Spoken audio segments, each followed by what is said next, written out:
Hey everybody, welcome to a fresh installment of the Search for Truth Bible study. Whether you're tuning in on YouTube or whether you're joining us via the podcast, I want to thank you so much for your faithful listening. And I am going to continue these studies. It's taken me just a little bit to get my bearings since our schedule resumed, and many of you know that I teach quite a few Bible studies, and I think I found a good place in my schedule to put this. We will see how many times per week I can record, and I'm going to do as much as I can.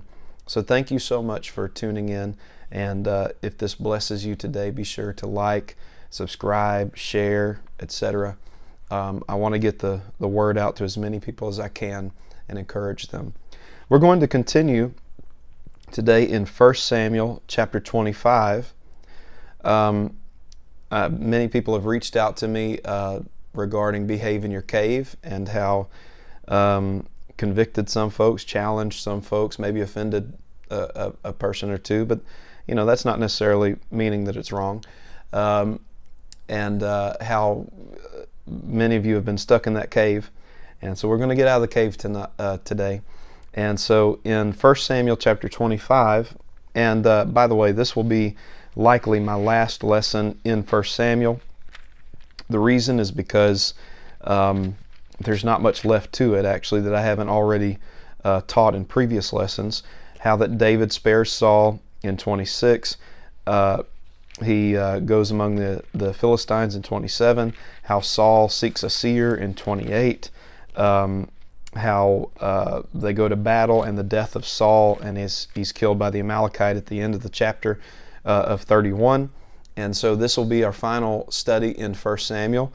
I'm praying and I'm trying to get direction as to where the Lord wants us to head next, and hopefully you stick around for that. But tonight, I'm recording this at evening time. No matter what time that you end up watching this, it's evening where I am. And so I'm going to say tonight quite a bit. We're going to talk about the power of an intercessor. Now, please understand that the concept of intercession is a dense topic. It is there's a lot to it, and I don't plan on staying super long tonight, hopefully, because I've had a long day of Bible studies before this, and this is just kind of the end of the work day. So I figure, why not record a few times a week at the end? But in chapter 25, all right, and by the way, I will also be reading from the NLT tonight. Some of you that might bug you, and others of you you'll be happy about it. So wherever you fall, that's where you fall. But this is going to be, I'm going to be reading from the NLT. Chapter 25 and verse 1, it says, "Now Samuel died, and all Israel gathered for his funeral. They buried him at his house in Ramah. Then David moved down to the wilderness of Maon," and if you consult the Hebrew there, that's actually the land of Paran. There was a wealthy man from Maon or Paran who owned property near the town of Carmel. He had 3,000 sheep, 1,000 goats, and it was a sheep shearing time. This man's name was Nabal, and his wife's name was Abigail. She was a sensible and a beautiful woman, but Nabal, a descendant of Caleb, was crude and mean in all of his dealings. When David heard that Nabal was shearing his sheep, he sent 10 of his young men to Carmel with this message for Nabal: "Peace and prosperity to you, your family, and everything you own. I am told that it is sheep shearing time. While your shepherds stayed among us near Carmel, we never harmed them. Nothing was ever stolen from them. Ask your own men, and they will tell you this is true. So would you be kind to us, since we have come at a time of celebration? Please share any provisions you might have on hand with us and your friend David." David's young men gave this message to Nabal in David's name, and they waited for a reply. Nabal's response is, "Who is this fellow David?" Nabal sneered to the young men. "Who does this son of Jesse think he is. There are lots of servants these days who run away from their masters. Should I take my bread and my water and my meat that I've slaughtered from my shearers and give it to a band of outlaws who come from who knows where? Well, David's young men returned and told him what Nabal had said. "Get your swords," was David's reply as he strapped on his own sword. Then 400 men started off with David, and 200 remained behind to guard their equipment. Meanwhile, one of Nabal's servants went to Abigail and told her, "David sent messengers from the wilderness to greet our master, but he screamed insults at them. These men have been very good to us, and we never suffered any harm from them. Nothing was stolen from us the whole time they were with us. In fact, day and night they were like a wall of protection to us and the sheep. You need to know this and figure out what to do, for there's going to be trouble for our master and his whole family. He's so ill-tempered that no one can even talk to him." Abigail wasted no time. She quickly gathered 200 loaves of bread, 2 wineskins full of wine, 5 sheep that had been slaughtered, nearly a bushel of roasted grain, 100 clusters of raisins, 200 fig cakes. She packed them on donkeys and said to her servants, "Go on ahead, I will follow you shortly." But she didn't tell her husband Nabal what she was doing. As she was riding her donkey into a mountain ravine, she saw David and his men coming toward her. Remember, they're armed, they're ready to kill, they're offended, they're upset, and by the way, justly so. This was no way to talk to a king, obviously. Okay, verse 21. David had just been saying a lot of good it did to help this fellow. We protected his flocks in the wilderness, and nothing he owned was lost or stolen, but he has repaid me evil for good. May God strike me and kill me if even one man of his household is still alive tomorrow. David's upset, folks. Think about this. He has gathered 400 military men, 400 soldiers to go and reprimand one bad guy. This is mad. David is upset. And I know that I'm saying all of this with a great smile. I think it's because the story of Nabal kind of amuses me. But I could spend my time focusing on Nabal, but I believe I'll rather spend my time focusing on Abigail. All right? Verse 23. When Abigail saw David, she quickly got off her donkey and bowed low before him. She fell at his feet and said, "I accept all blame in this matter, my lord. Please listen to what I have to say." Now I want you to notice, first of all, she accepted the blame for Nabal, but she was not the one that sinned against David. She was not the one that answered David foolishly. She was not the one that rejected David. In fact, she is bringing all the things that David required, that David asked for, that David requested. She's bringing all of this stuff to David in the midst of her, accepting the blame for what Nabal did not bring. Okay? This is very important in the ministry of an intercessor. She accepts all the blame, but she's not guilty of the blame. She puts herself in the way of judgment, but she is not guilty of the wickedness that brought forth the judgment. Okay? Please listen to what I have to say, she says. Verse 25. I know that Nabal is a wicked and ill-tempered man. Please don't pay any attention to him.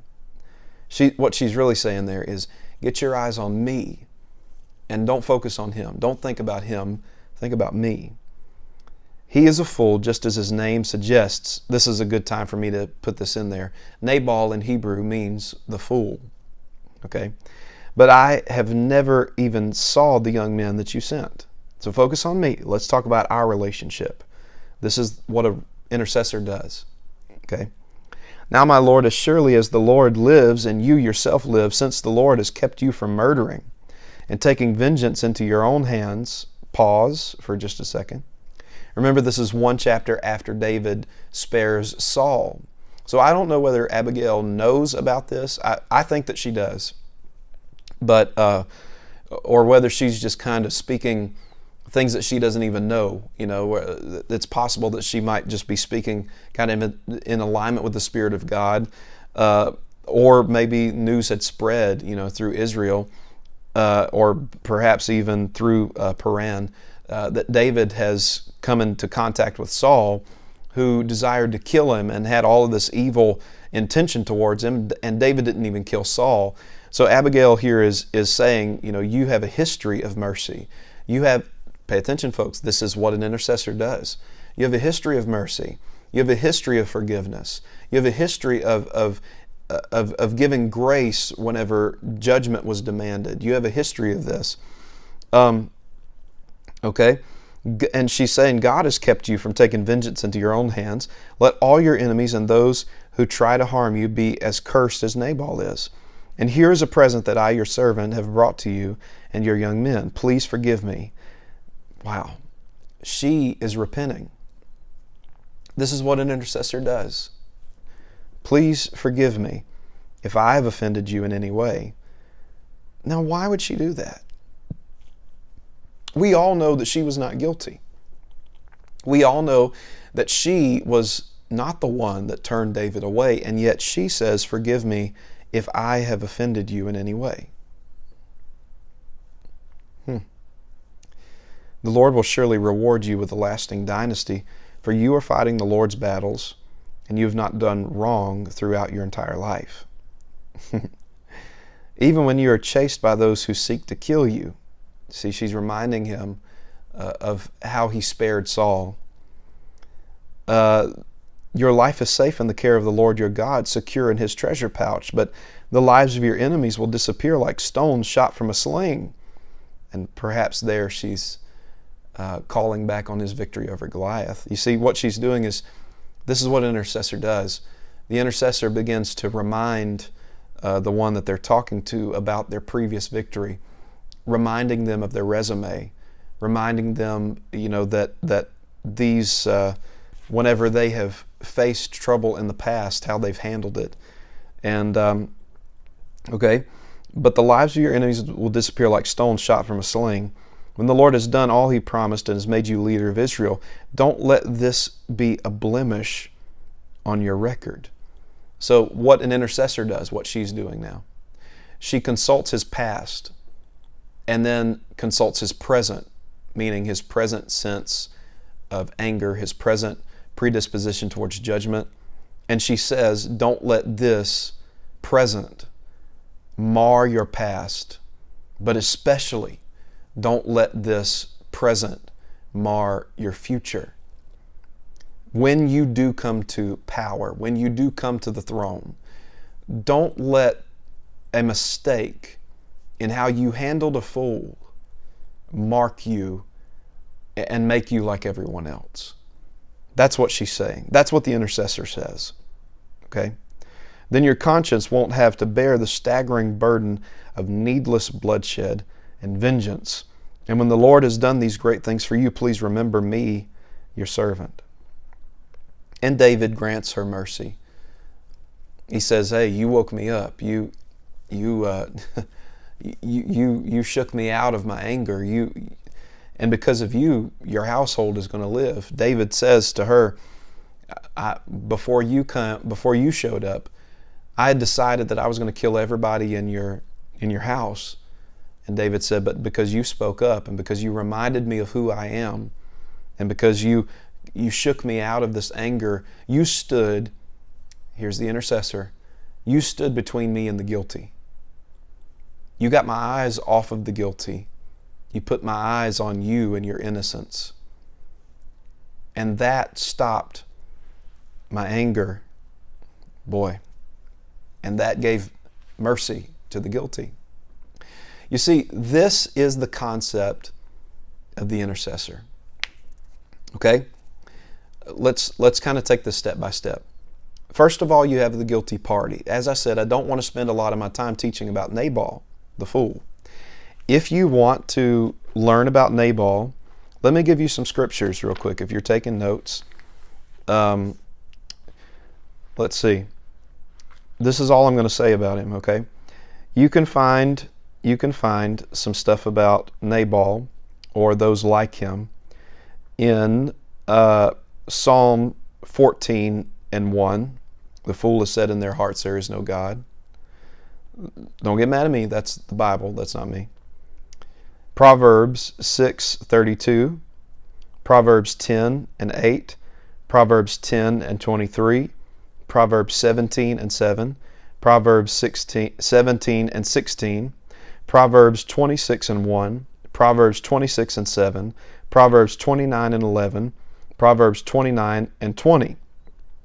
All right, that's all about Nabal. That's all about the folks that the Scripture considers them fools. And I would encourage you to go through that list and read all of the places that Proverbs especially refers to the behavior of a fool, and do an inventory and just simply ask yourself, hey, based on the scriptural definition, am I living like a fool? Hopefully you're not. So let's talk about the intercessor. Let's focus on Abigail. So we have the guilty party, Nabal. We have the judge, or we have the person in power in this occasion, David. And then we have the intercessor.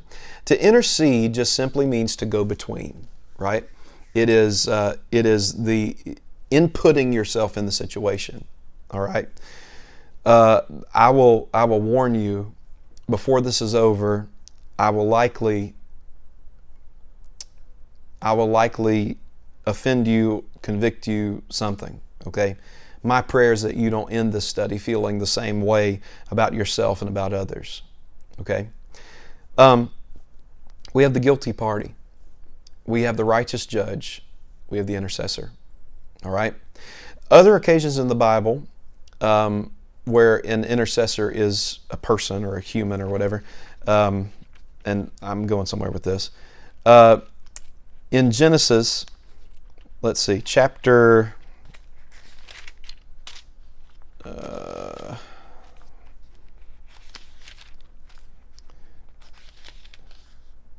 In Genesis chapter 18, starting in verse 16, the angels come and they visit with Abraham.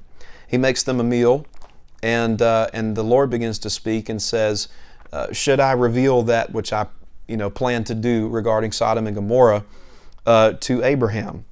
Now, the first thing that I want to point out is whenever this is an occasion of God and His judgment, this seems to be very unique.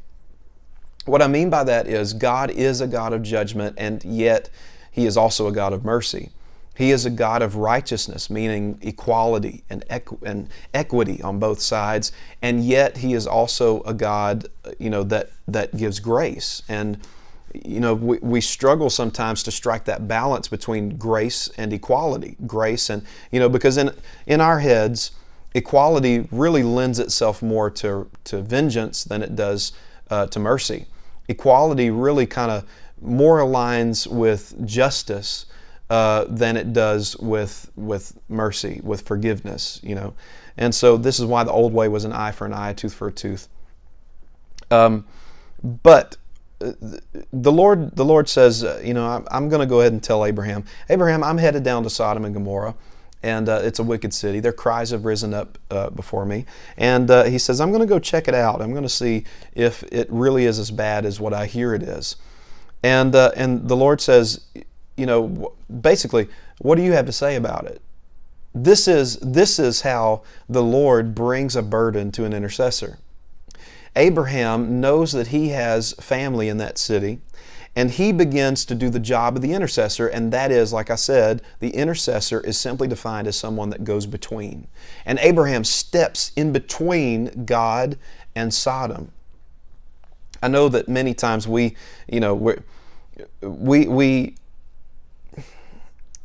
try to take that story and we try to manipulate it. We try to make it fit, our narrative or whatever. But let's just keep it at face value.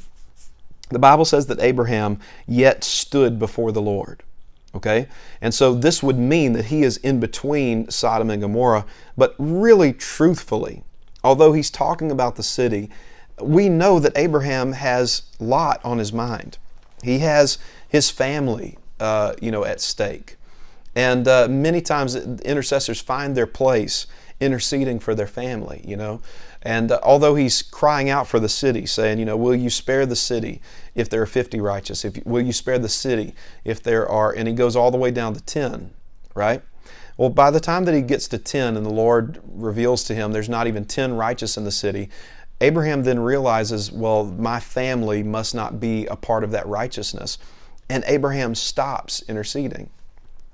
Now, we could really be hard on Abraham right there. I've heard many a man of God, and I don't necessarily even disagree with them, but I've heard many great preachers talk about, why did Abraham stop interceding? God went with him at 50. Yes, if there's 50 righteous, I will keep my judgment. If there's 40, if there's 30, if there's 25, if there's 20, if there's 10, God kept going with Abraham. He followed the intercessor through every request. The problem is, in a lot of people's opinions, Abraham stopped interceding. And we're like, I believe that if Abraham had gone to one, God, if there's just one righteous in the city, would you still spare it? And who knows, God might have gone there with him. The question then, though, really is that, typically this is patriarchal righteousness, meaning those that are in Abraham's home, they live for God because Abraham lives for God. And typically, if you're in the home of somebody that lives for God during this time, because it's patriarchal, if they live for God, you live for God. And,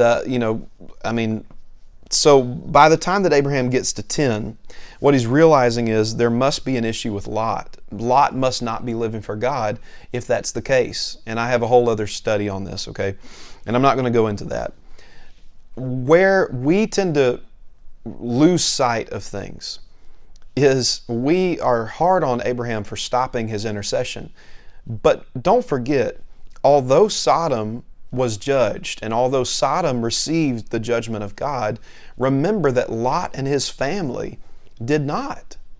The intercession, we all focus on the fact that Abraham stopped interceding and Sodom and Gomorrah paid for it. No, sir. Sodom and Gomorrah did not pay for Abraham's lack of prayer life. Sodom and Gomorrah paid for their wickedness. Sodom and Gomorrah paid for, read the story, folks. They want to rape the angels. Sodom and Gomorrah was terribly wicked. They are paying not for Abraham stopping his intercession. They're paying for their sins. Lot and his family experienced the deliverance that comes whenever an intercessor gets in the way. A lot of times we're hard on people that get in the way, but thank God somebody got in the way between me and my destruction. Thank God somebody stood in the gap. We need somebody to get in the way.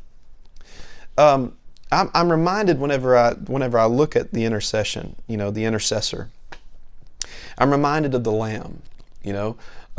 Genesis chapter 3 and verse 21 says that God, made a coat of animal skin. If you look into that very deep at all, you'll see that the Lord killed a lamb right there in the Garden of Eden, and He clothed Adam and Eve. What was that lamb? But it was the intercessor. It was the one that stood in between Adam and Eve's nakedness, their sin, their, the exposed carnality and God's righteous judgment. That lambskin, whenever... I've thought many times in the past, why didn't God just remove the fig leaves and send them out naked? But the problem is they put the fig leaves on to try to cover their guilt. And you ever had a really bad smell in your house and you end up spraying something to make it smell good, but what ends up happening is it smells like Boom Boom and Lysol now? That's exactly what the fig leaves were. Adam and Eve constructed these fig leaf aprons in order to try to cover their sin, to cover their vulnerability, to make themselves covered before God. But the problem is, although it covered it up, it didn't make it right. It didn't make it righteous. And so Adam and Eve end up smelling like Boom Boom and Lysol. Whenever God is walking through the garden and he finally spots them, and he sees these fig leaves, it makes them covered, but it doesn't make them right. And there's plenty of people when they backslide. I'm going to go right into it. There's plenty of people when they backslide, they rush to anything they can in the world to try to cover it. Those are fig leaves. They change their hair. If they're a woman, or many, if they're a man either, I guess, they pierce something. They're gonna glob as much makeup on as they can. They're going to change everything they can about their outside. That's what Adam was doing. That's what Eve was doing. They were changing everything they could about their outside to try to mask the fact that on the inside something is wrong, and I don't want you to see it. So I'm going to add extra stuff. Because I can't allow myself to be vulnerable before God and show and expose this problem that I have, this sin that I have, and so. In the midst of all of that, God does not allow them to keep their fig leaves, but rather, and what I love though is that God does not remove the fig leaves and force them out of the garden naked. He instead takes a lamb and he covers them with that lambskin. And this is the purpose of the intercessor, you see. It is that whenever God looks at them now, he doesn't see the fig leaves. He doesn't see the cover up.